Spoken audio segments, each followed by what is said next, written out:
Hello students, आज हम करेंगे DAV public school SST class 7th periodic test 2 session 2025 to 26 का क्वेश्चन पेपर।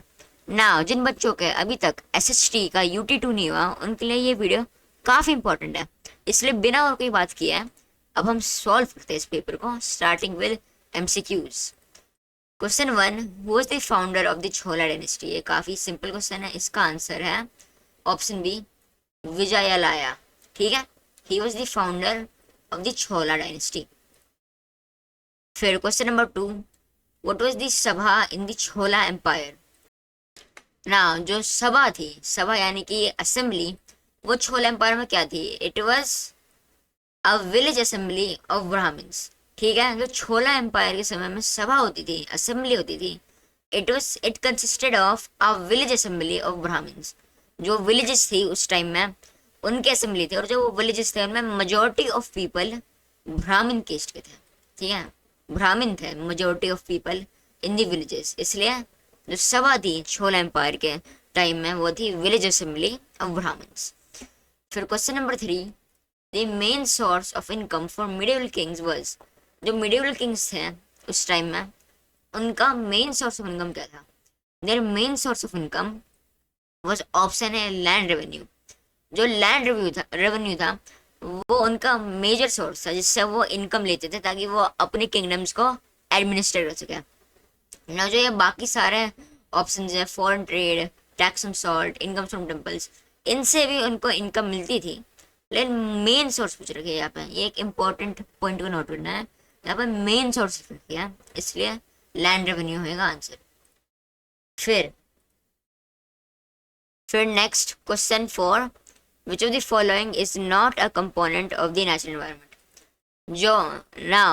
जो environment होता है, हमारा सराउंडिंग environment, उसमें 2 टाइप्स ऑफ थिंग्स होती है, natural environment and man made environment। Understand? ठीक है, ओके। सो जो यहाँ पे पूछ रखा है कौन सा कंपोनेंट है which is not a part of the natural environment. इनमें से कौन सा नेचुरल एनवायरनमेंट का पार्ट नहीं है? तो ये हमारे ऑप्शन है वाटर, लैंड, माउंटेन्स। ना ये सारे सारे ऑब्वियसली नेचुरल एनवायरनमेंट के पार्ट होते हैं, दे आर नेचुरली अक्योरिंग थिंग्स। ठीक है, लेकिन जो ऑप्शन सी है कार्स, वो मैन मेड है। जो कार्स होती है वो इंसान बनाते हैं, वो ह्यूमंस बनाते हैं। अंडरस्टैंड? इसलिए जो ऑप्शन सी कार्स है, it is not a component of the natural environment. Now ये क्वेश्चन एक अल्टरनेटिव तरीके से भी आ सकता है, यहाँ पे पूछा जा सकता है which of the following is a component which of the following is man made. तब भी ऑप्शन सी कार्स करेक्ट होगा। ये आपको एक इंपॉर्टेंट चीज ध्यान में रखनी है, which of the following is not a component of the natural environment और which of the following is man made. इन दोनों फॉर्म्स में ये क्वेश्चन आ सकता है, और दोनों की दोनों फॉर्म्स में आपको ऑप्शन सी कार्स लिखना है। कभी कभी यार कुछ और भी लिख देता है, यहाँ पे कोई और ऑप्शन हो सकता है, जैसे कि बिल्डिंग्स हो सकती है, मशीनरी हो सकती है, वो सारे सारे मैन मेड ऑब्जेक्ट्स हैं, आर्टिफिशियल ऑब्जेक्ट्स हैं। ठीक है, तो उनको टिक करना है। फिर next, which level of government is mainly responsible for public health services in India.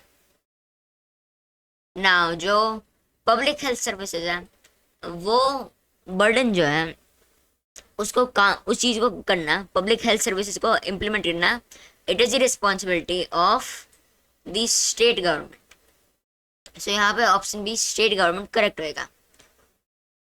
फिर next, which one of these is a biotic component of the environment. Now 2 types of components होता है हमारे इन्वायरमेंट में, biotic components and abiotic components. Biotic components meaning living components जैसे कि animals, और जो abiotic components होते हैं they are the non living components in the environment, like land, वो नॉन लिविंग है। ठीक है, अंडरस्टैंड? फिर यहाँ पे इन ऑप्शंस में हमें निकालना है कौन सा बायोटिक यानी कि लिविंग कंपोनेंट है। सो हमारे ऑप्शन है रॉक्स, ये ऑब्वियसली अबायोटिक है, नॉन लिविंग है। वाटर एंड एयर, ये सारे के सारे नॉन लिविंग कंपोनेंट्स हैं। लेकिन ऑप्शन बी ट्रीज, जो ट्रीज होते हैं they are living components in environment, they are biotic components. So option B trees will be the correct answer. Understand. फिर question number 7, the government hospital provides. जो government hospitals होते हैं वो कौन सी सर्विस प्रोवाइड करते हैं? दे प्रोवाइड फ्री एंड स्लैश और, या तो फ्री होएगी या अफोर्डेबल होएगी, वेरी लो प्राइस की होएगी. So they provide free and affordable health care. इसलिए जो ऑप्शन सी है it will be the correct answer. फिर question number 8, what was the purpose of collecting taxes in early kingdoms. पुराने time में जब taxes collect किए जाते थे प्राइमरली फ्रॉम लैंड, तो उसका पर्पस क्या था, क्या फ़ायदा मिलता था किंग्स को टैक्सेस कलेक्ट करने से? ना ऑप्शन है बी और डी, ये इनकरेक्ट ऑप्शन जो है.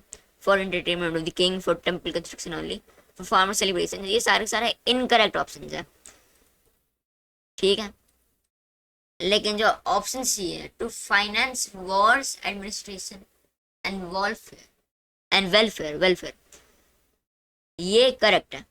क्योंकि पुराने टाइम में जो टैक्सेस कलेक्ट किए जाते थे वो इन पर्पसेस के लिए यूज़ किए जाते थे. जो उनसे रेवेन्यू मिलता था, मनी मिलती थी, उनसे फाइनेंसेस ऑफ वॉर्स एडमिनिस्ट्रेशन और वेलफेयर किया जाता था. सो ऑप्शन सी करेक्ट रहेगा. फिर मूविंग ऑन, सर्टेन रीजंस. फिर फर्स्ट वाला certain reason, certain chhola temples were also centres of economic activity. और रीजन है the temples received land grants which were used to run schools and granaries. ना सबसे पहले हम बस असर्शन को देखते हैं. असर्शन में लिखा है छोला temples were also centres of economic activity, ये करेक्ट है. ठीक है, तो असर्शन करेक्ट है. फिर रीजन है the temples received land grants which were used to run schools and granaries, ये भी करेक्ट है. अंडरस्टैंड. तो असर्शन भी करेक्ट है और रीजन भी करेक्ट है. अब हमें देखना है एक्सप्लेनेशन बन रही है या नहीं. तो जो एक्सप्लेनेशन है वो बन रही है. क्यों? क्योंकि असर्शन में लिख रखा है छोला temples were also centres of economic activity, ये करेक्ट है. तो वो इकोनॉमिक एक्टिविटी के सेंटर्स हो कैसे सकता है, हमें उसका रीजन बताना है. और रीजन में लिख रखा है the temples received land grants which are used to run schools and granaries. तो they were centres of economic activity because the temples received land grants used to run schools and granaries. So assertion भी correct है और reason भी correct है और explanation भी बन रही है. तो आंसर क्या होएगा? आंसर होएगा ऑप्शन है both A and R are true and R is the correct explanation of A. So option A is correct. Got it? फिर moving on to question number 10, assertion. Government is responsible for ensuring public health. Reason, only private hospitals provide healthcare to the poor. Now वापस से हम assertion और reason को individually analyze करेंगे. तो assertion जो है वो correct. It is true that government is responsible for ensuring public health. लेकिन जो reason है only private hospitals provide healthcare to the poor, ये गलत है. क्यों? क्योंकि जो गवर्नमेंट हॉस्पिटल होता है वो फ्री या अफोर्डेबल हेल्थ केयर प्रोवाइड करता है, जो पुअर पीपल आसानी से ले सकते हैं, बेनिफिट कर सकते हैं. लेकिन जो प्राइवेट हॉस्पिटल्स हैं उनके ट्रीटमेंट्स जनरली एक्सपेंसिव होते हैं. इसलिए रीज़न जो है only private hospitals provide health care to the poor, it is incorrect. लेकिन असर्शन करेक्ट है. तो क्या होगा answer? Answer will be option C, A is true but R is false. फिर आते हैं अब हम move on to section B, very short answer questions. First question section B का, what do you understand by the term environment? So इस question का answer होएगा the term environment refers to everything that surrounds a living being including both natural and human made components. जैसे कि आप हो, आपका example ले लेते हैं. आपके सराउंडिंग जो भी चीज़ें हैं, प्लांट्स हो, हाउसेस हो, कुछ भी हो, ट्रीज हो, कार्स हो, ये सब कुछ आपके इन्वायरमेंट को फॉर्म करते हैं ना. इसमें से कुछ चीज़ें जो है वो नेचुरली रिकरिंग भी होती है, जैसे कि प्लांट्स, ट्रीज, एनिमल्स. और कुछ चीज़ें ह्यूमन मेड भी होती है, जैसे कि कार्स, बिल्डिंग्स, टेक्नोलॉजी. ठीक है, ये सब कुछ जो आपके सराउंडिंग है, आपके सराउंडिंग इन्वायरमेंट में, it forms your environment. Got it. फिर क्वेश्चन 12, डिफाइन पब्लिक हेल्थ। इसका आंसर होएगा public health is the effort made by the government and other organizations to ensure the health and well-being of the general public or population. So, जो public health है वो constitute करती है the efforts या steps taken by the government और other organizations जैसे कि कुछ NGOs होता है, वो भी public health को improve करने में dedicated होता है, ठीक है। So बस गवर्नमेंट्स नहीं, अदर ऑर्गेनाइजेशंस भी। So it is the efforts made by the government or other organizations to ensure the health and well-being of the general public or population। जो population है वो एक पूरी कंट्री की हो सकती है, जैसे कि इंडिया है, इंडिया की गवर्नमेंट पूरी कंट्री की हेल्थ को अपने कंसर्न में रखेगी। ये पूरी दुनिया की हो सकती है, पूरे अर्थ की हो सकती है, जैसे कि WHO, या वो स्टेट बाय स्टेट गवर्नमेंट्स की भी अफेयर हो सकती है। Okay, so that is public health. It is the effort made by the government and other organisations to ensure the health and well being of the general public और population. फिर question 13, mention two features of the Chola administration. ये एक very easy question है, इसका answer है to की features of chhola administration were a strong centralised authority and a well-defined system of local self-government। So आपको ये 2 पॉइंट्स लिखने हैं इसके आंसर के लिए। All right. फिर question number 14, what is meant by the natural environment. So question 14, what is meant by the natural environment. तो इसका आंसर होएगा the natural environment encompasses all living and non-living things on the earth that exist naturally without human intervention। Meaning all natural things, no artificial or man-made things।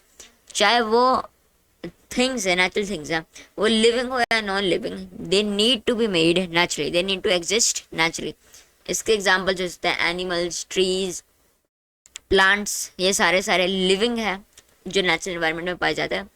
और जो non-living चीज़ है, जो abiotic चीज़ है, जो natural environment में पाई जाती है, it is rocks, land, water, ये सब कुछ। So all of these things constitute the natural environment. और जो आर्टिफिशियल या मैन मेड इन्वायरमेंट है, वो जैसे मैंने आपको बताया था, कार्स,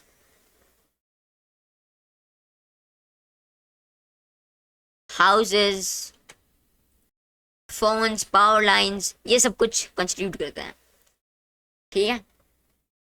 सो ये है नेचुरल इन्वायरमेंट। फिर next question, why do you think health is a right of every citizen? So health is considered a right of every citizen because it is fundamental to human dignity and well-being and essential for a productive and fulfilling life। अगर आपकी health सही नहीं रहेगी तो आप एक respectful life नहीं जी सकते, और बैड हेल्थ के साथ आप प्रोडक्टिव एंड फुलफिलिंग लाइफ नहीं जी सकते हैं, आप काम नहीं कर सकते हैं, and that is harmful for the world's economy, ठीक है। So because of that reason health is considered a fundamental right of every citizen. Now next, what was the role of samantas in early medieval India.